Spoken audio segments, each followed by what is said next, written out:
Some days you just have time for a very quick look. And on those days, I'll just read a book. You're very little, and that's okay. You know that you won't stay that way. A giant is a lumbering hulk, like this one in Jack and the Beanstalk. Jack and the Beanstalk by Carol Ottolenghi, illustrated by Guy Porfirio. Once upon a time, when giants still stomped the land, a widow lived with her son, Jack. The widow was too sick to work, and one day they ran out of money. "Son," Jack's mother said, "I'm too weak to take the cow to town. You must go and sell her." Now Jack was brave and kind-hearted, but he didn't always use his head. So his mother told him to think carefully before selling the cow. Jack promised he would. He was halfway to town when a man stopped him. "Jack," said the man, "I'll give you 5 magic beans for your cow." Jack thought, how could this stranger know my name? And how could he know that I'm selling the cow? He must have magic powers, and the beans could be magic too. He traded the cow for the beans and went home, very pleased with the deal.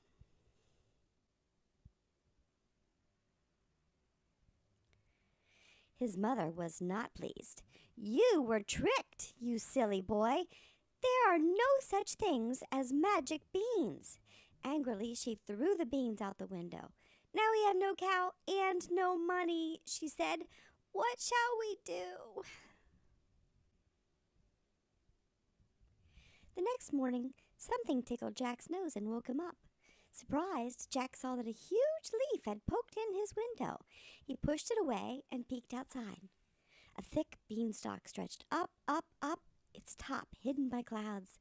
"They were magic beans," he whispered. Without waking his mother, Jack started climbing the beanstalk. His arms and legs began to ache, but he forgot about them when he saw the castle. Jack knocked on the castle door. A giant woman opened it. "Who's there?" she asked, peering around. "I don't see well, so speak up." Jack wasn't sure that he wanted her to see him, but he was very hungry. "I'm down here," he said. "Do you have any work I can do for food?" The giantess picked up Jack by his collar and plopped him on the huge stone floor. "Start scrubbing," she ordered. Thud, thud, thud. "Ah," said the woman, "it's my husband. Hide in the cupboard so he doesn't eat you. Scrub the floor later." The giant came in, took one sniff, and said, "Fee, fi, fo, fum. I smell the blood of an Englishman. Be he alive or be he dead, I'll grind his bones to make my bread." "Don't be silly," his wife said. "You smell breakfast. Eat it while it's hot." After breakfast, the giant opened his bags of coins. He began counting the pieces, but fell asleep after 135,091. "Just a little gold would feed Mother and me for a long time," Jack thought. He snatched a small bag and climbed quickly down the beanstalk. Jack's mother was delighted, but when she heard where Jack had gotten the gold, she hugged him tight. "Those giants robbed us of that gold and 2 other treasures," she said. "They killed your father. I grabbed you and escaped. Promise that you won't go back for more gold." Jack promised. The next morning, he climbed the beanstalk again. "I promised not to go back for gold," the boy thought as he climbed. "I didn't say I wouldn't go back for something else. After all, it was ours." Jack banged on the castle door. The giantess squinted her eyes and peered down at him. "Are you the thief who was here yesterday?" "I'm no thief," Jack said. "I'm a hard worker, though, and I expect to be paid for it." The giantess picked up Jack by his collar and plopped him in front of a huge tub of dirty dishes. "Start washing," she ordered. Thud, thud, thud. Ah, the giantess said. It's my husband. Hide in the cupboard so he doesn't eat you. Do the dishes later. The giant came in, took one sniff, and said, Fee, fi, fo, fum. I smell the blood of an Englishman. Be he alive. Yeah, interrupted his wife. You smell breakfast. Eat it while it's hot. The giant grumbled, but he ate. Then he got a goose from a crate in the corner. He put the goose on the table and roared, Lay! The goose honked twice, then waddled back to his crate. On the table was a golden egg. The giant tossed it up and down like a ball. Then his eyes began to hurt from looking at the shiny gold, so he shut them. As soon as the giant fell asleep, Jack grabbed the goose and quickly slid down the beanstalk. His mother was waiting at the bottom of the beanstalk. She was very angry with Jack. I didn't exactly promise not to go up again, Jack explained. You knew that you weren't supposed to, said his mother.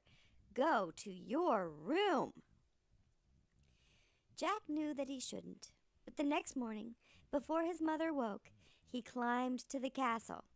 Instead of banging on the door, he crawled in a kitchen window when the giantess wasn't looking. The giant's wife hid me in the cupboard, Jack thought. I'll hide somewhere else. He climbed into the washtub, and soon he heard thud, thud, thud. The giant came in, took one sniff, and said, Fee, fi, fo, fum, I smell. You certainly do, interrupted his wife. That little thief probably sneaked in again. He always hides in the cupboard. But Jack wasn't there. The giant ate his breakfast, and then he got out a golden harp. Play, he roared. The harp sounded like a sparkling stream pouring over pebbles. The lady of the harp sang a song with no words. Jack was entranced. The music put the giant to sleep. Jack grabbed the harp, but he almost dropped it when it screamed, Master! Master! The giant woke and thudded after Jack. Jack half scrambled, half slid down the beanstalk. Mother! He yelled. Get the axe! Jack's mother saw the giant close behind Jack. She grabbed the axe and whacked the beanstalk. Jump, Jack, jump! She hollered and whacked again. Jack jumped to the ground. He snatched the axe and whacked the stalk until it snapped in two. Kaboom! The giant and the beanstalk hit the ground together, and that was the end of the giant. Jack, his mother, the goose, and the harp lived very happily together, except for the time when Jack went to town to buy the pig. But that is another story.